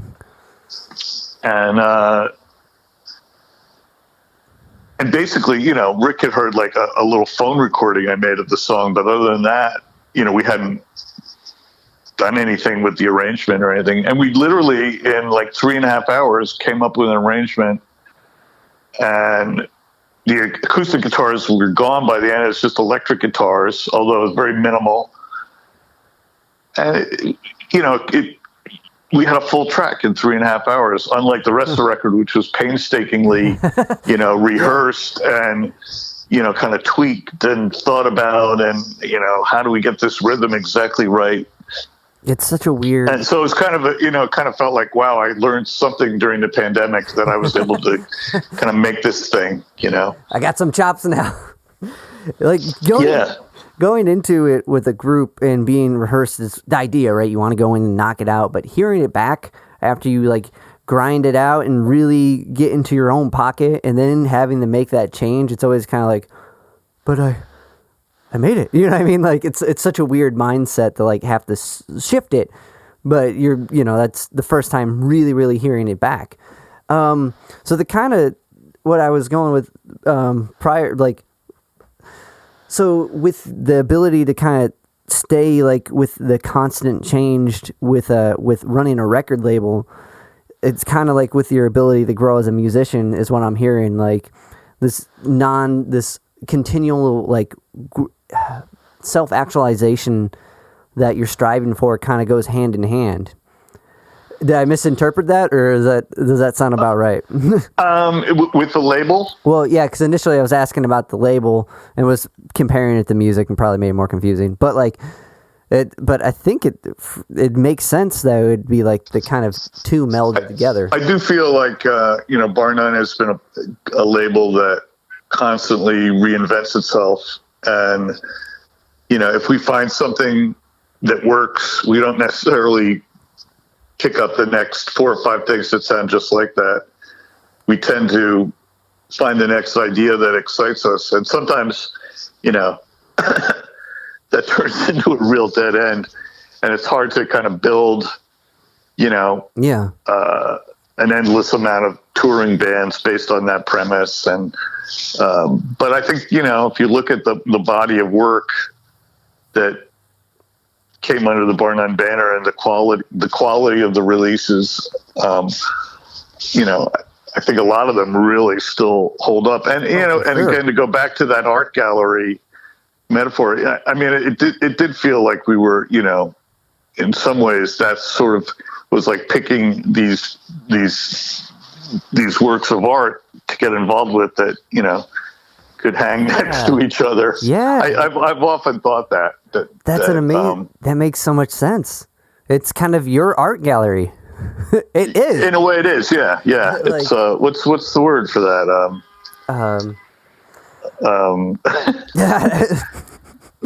It's like I can't think of it. I want to say homage. Oh, by the way, the name of Bob Riley and Ellie Brown's band was Grace Pool. Oh, okay.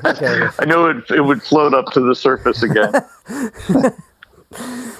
And they put out. I think they put out 2 albums on Warner Brothers. Wow.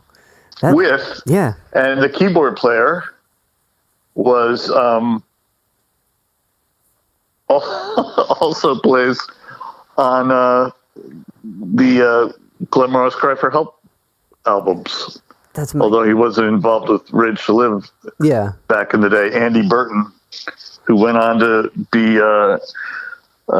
John Mayer's keyboard player, as well as playing with Otis Ball and the Chains on Bar None, and all sorts of different people over the years. So, kind of like, when did I know Glenn, you've done so much, and like I've been very when I was doing my research to talk with you, I've been so stoked because there was so much that to get into. But when Cry for Help came to be, like, Bar None's been a thing for a while. What inspired, like, was it just amount of songs? You're like, I got enough for a record now? Was it like learning different stuff on the guitar and like learning how to express? I was always, puttering around on the guitar, I was trying to always figure out a way to get back in the game. I would, try to convince various singers to either take my songs or write songs with me. And that never seemed to really pan out the way I imagined it would. I mean, there were a few songs written over the years, a few, showed up on a record here or there, but, I always thought that would be my post-band thing, that I'd be, writing or co-writing with other people. Somewhere along the line that dream died, but I kept, I took a few guitar lessons, a few things finally stuck. Took a long time before anything really made, the idea of like Mixolydian chords made sense to me, or how to move around the neck playing them, or, but when Todd Abramson decided to close Maxwell's, one of the longest running music venues, I think, in the country, at least in the rock, indie rock era. I mean, it lasted longer than CBGB's or Max's or The Bottom Line. When he finally just felt like he just couldn't make a go of it, and he sort of helped him put together a bunch of final shows. Mission of Burma came down one night. There was kind of a bunch of bands in this sort of Sonic Youth camp played one night.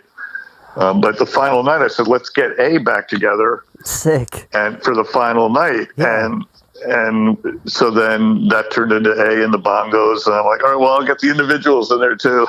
That's so, we got to have this big street thing. And it was this, articles in the New York Times was coming around, all these people, all these newscasters. It was like the media eye that had been there early on, came back, returned. Yeah. And it was really, pretty heady, giddy experience. I have to say, I probably, got almost too into it,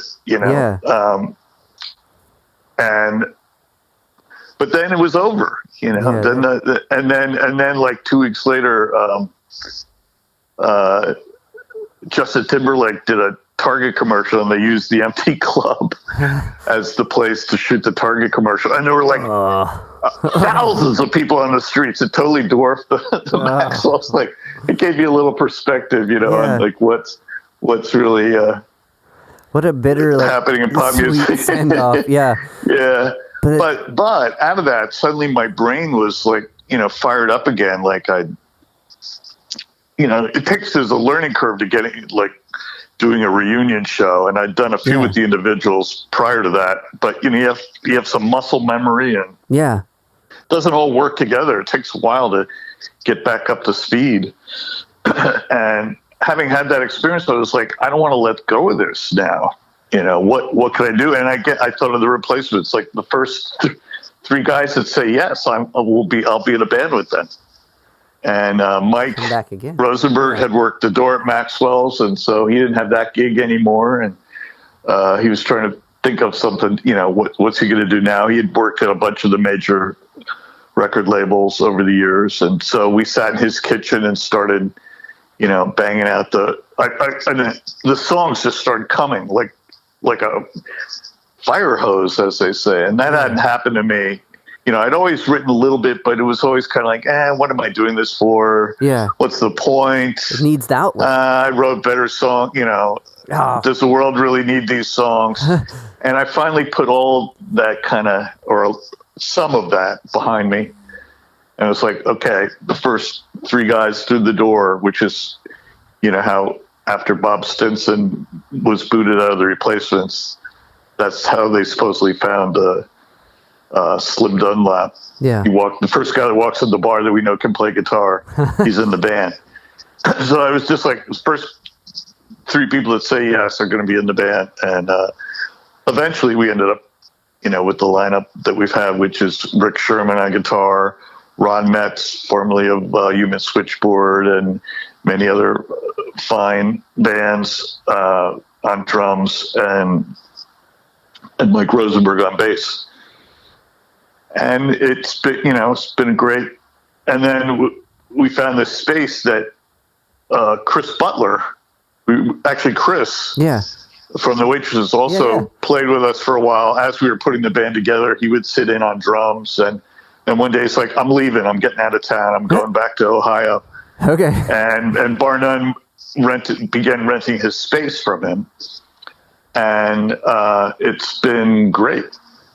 And we had a place to rehearse the band, and Bar None had a freight elevator for the first time, so we didn't have to walk boxes of records up a flight of stairs. And that's a big deal. Those are heavy.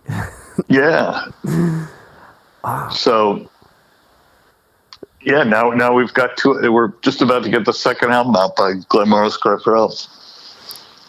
Well, that's an awesome, no better time now that there's time to focus on it, and but man, that's to do the reunion thing, right? And the gleam back, all that, I was thinking about what you said about muscle memory. There's so many things you do that you don't think about. My band just had our 10th anniversary, and we did a benefit for the Grog Shop in the Beachland. I don't know if you've played those venues in your travels. That's I know about it. That's Cleveland. Yeah. Those are two big Cleveland medium venues, right? That's a weird way I just said that, but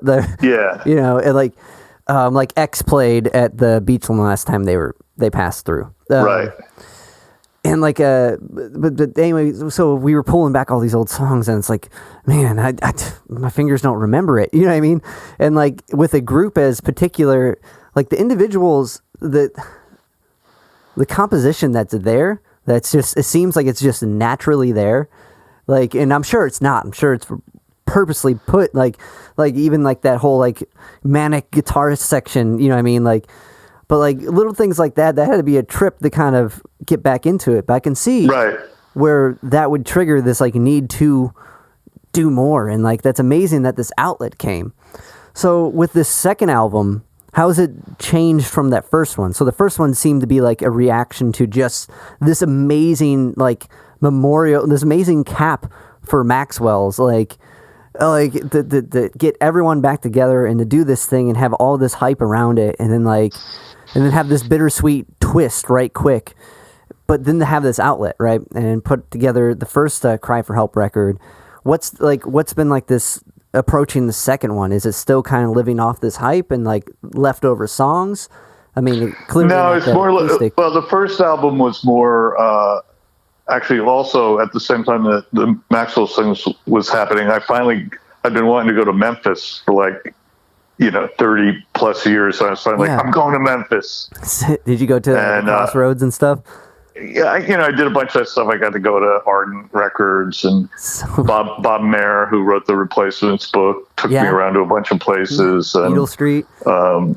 Yeah, I did it all. I did all that stuff, and met Cecilia Chilton, Alex Chilton's sister, and but that sort of got me back into the blues too, rethinking the blues a little bit, and thinking about, and again with Spotify, where you can hear 40 versions of a song, every version of Karina or Hoochie Coochie Man or it's just you hear the psychedelic garage rock version, the country blues version, the Chicago electric blues version, the British Invasion. Yeah. And that just got me back in touch with that. Plus also just songs really are kind of 1-4-5. If even the individuals probably were doing 1-4-5, even if we didn't know we were doing 1-4-5. And so just sort of maybe, just that first record was just sort of about songcraft and trying to write really good songs that were kind of grounded in kind of blues roots, but also, try to make them as expansive as they possibly could be within that context, and have, power pop and Beatles and Big Star and I don't even know. Was it? Well, with Cry for Help. But Sorry. I was just going to say the second record was more like, can we move a little bit forward into some of our, that kind of ended with the band walking into CBGBs, I guess. And this one's more like, a band that walked into CBGBs and made some stuff. And then maybe there's, like I said, the song Whistling Boys even feels a little bit like a way forward, even beyond all that. So it's certainly an angrier record. It was certainly a record that reacted to the last 4 years. And, a little punkier, I guess. Sick. That's going to be awesome. I was going to say with Cry for Help, like the harmonies are still a thing, man. Like the composition of the whole thing is still there. Like it as far as like coming from like Rage to Live and Individuals, like whatever project you get into, there's this, and I'm gonna guess it's just how you hear things, but there's this compositional thing that is Glenn on any recording that you've touched. So I'm super. I didn't get any of the stuff for the second one yet, so I'm super excited to hear that new track and what else is maybe Howard has yet to send me. Wait, you must have gotten the second record, right? No, just not the. I didn't. You're just talking about. I'm talking about the first one that I was able to find off the internet. Really? Yeah. Oh wow! Okay. Good. Yeah. Wow. Okay. Well, then, I did a lot of YouTubing, man, and watching a lot of the live cuts. Oh, that's funny. There's a few. I mean, a few stray singles are up already, but. Okay, then I'll send that to you when we get off the phone. Do I have you? Yeah. Do you have my email? I'll text you it. Okay. But I'm super excited to hear it, because your musical journey I love how it keeps moving forward to wherever outlet you're putting it in, and it's taking all these. Yeah, it feels a little bit forward. And it sounds like you were on a similar journey.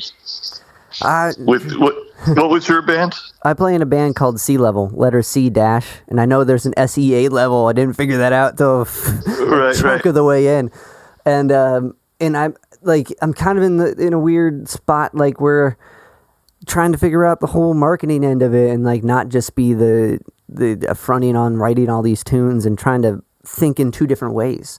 And when I come across someone like you, or someone like Ian Mackay, or someone who's taken that that mindset, to me that's super inspiring, because wow, they're still coming out with cool shit.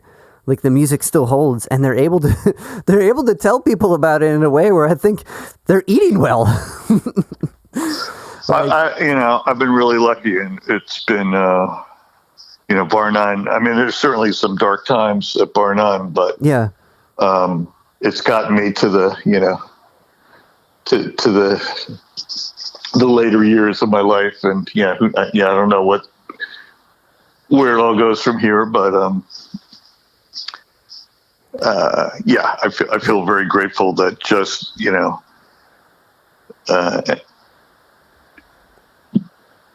I get here.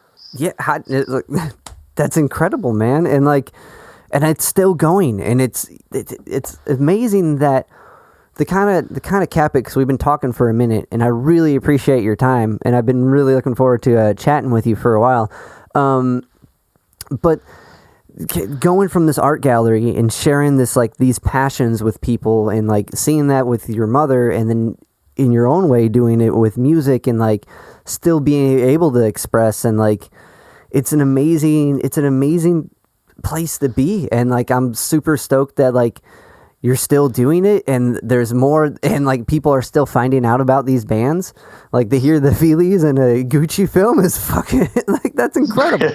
And I know it's that blows my mind, the Feelies are the face of Gucci, when you see this film. That's awesome. And ironically, the same day that happened, and I'm thinking, wow, this is this 40 plus year old song, and yet it still feels fresh and kind of timely that they would use it in this way. But someone sent me this video of a documentary that was made about Brian Eno, like a little 20-minute documentary about him making his first album. And the whole look of it was so much like the Gucci look. Yeah. Like, this kind of like... it fit.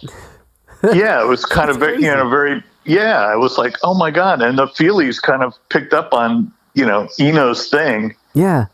And incorporated that into the kind of CBGB's Ramones television thing and made that first album. Yeah. So it's like, wow.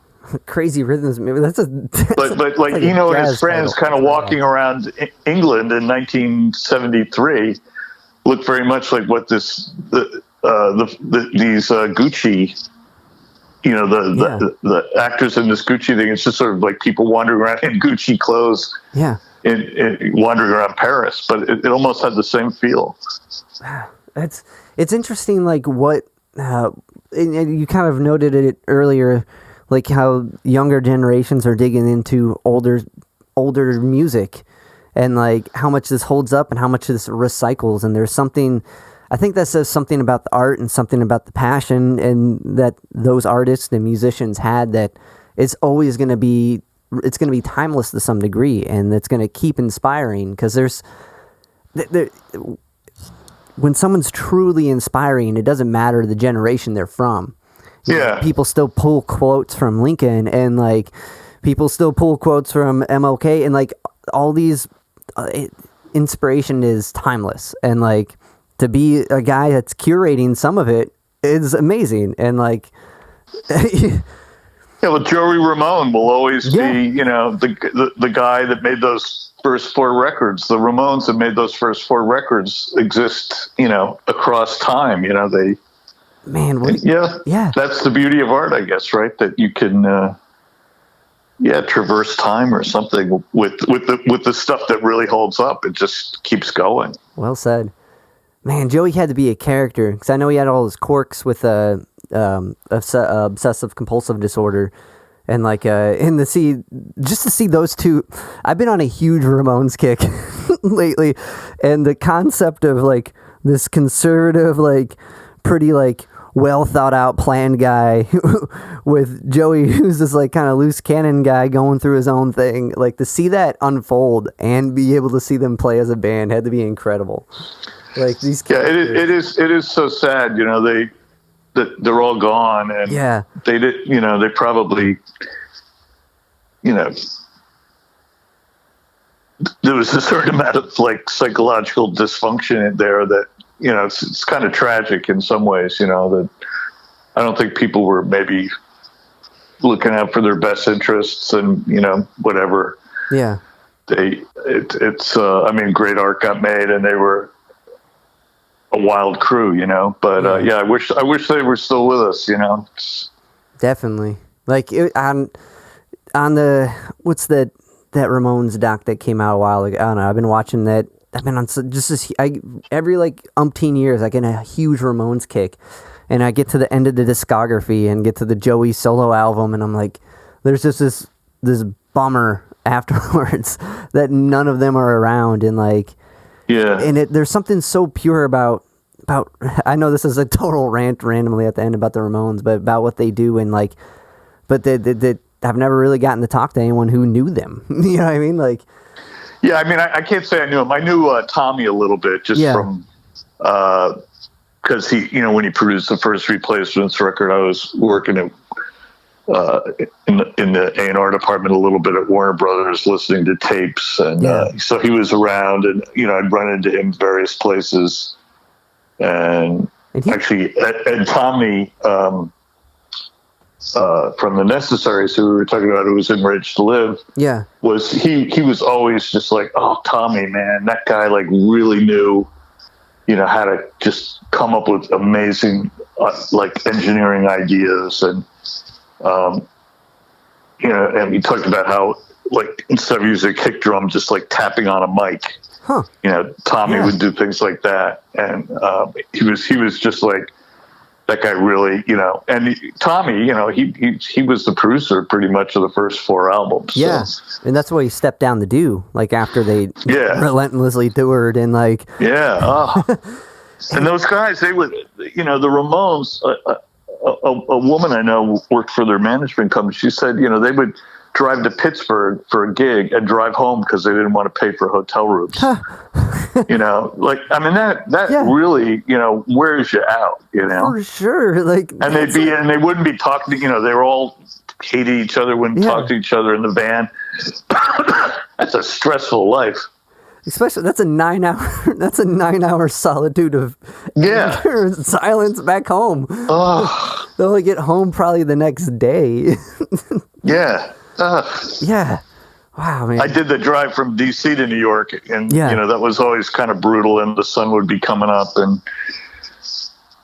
I can't imagine doing it from Pittsburgh. Yeah. That's a couple more hours. With Cry for Help, I mean, definitely now's not the time, but did you guys did you spread out, do some out-of-state dates, or attend on? Well, we did New York and we did Jersey, but we got all over both. We played a lot of different places, and it was kind of surprising. And the gigs just kept, people kept saying, "Hey, come play here," and that's sick. And then we ran into all these people that we had known over the years, and everybody else now is forming band. Until the pandemic, there was this whole it was like a thing to do. Okay, the kids are out of the house. Let's start a band. Let's get the band fired up again. That's awesome. That definitely became is like a thing. Yeah. Wow. And what does it all mean? I don't know. It's just it's a pleasure to see old friends and. Get the adrenaline flowing, and beyond that, I don't know. I can't imagine like that passion fades, especially when you're coming out of the punk rock days, when everything's like so much of that is that, and it's driving that. And with that, Glenn, I'm gonna let you go. I really appreciate. We've been talking for a minute, and I really appreciate your time. It's been a pleasure and an honor to talk to you. It's more than a minute. Oh my God.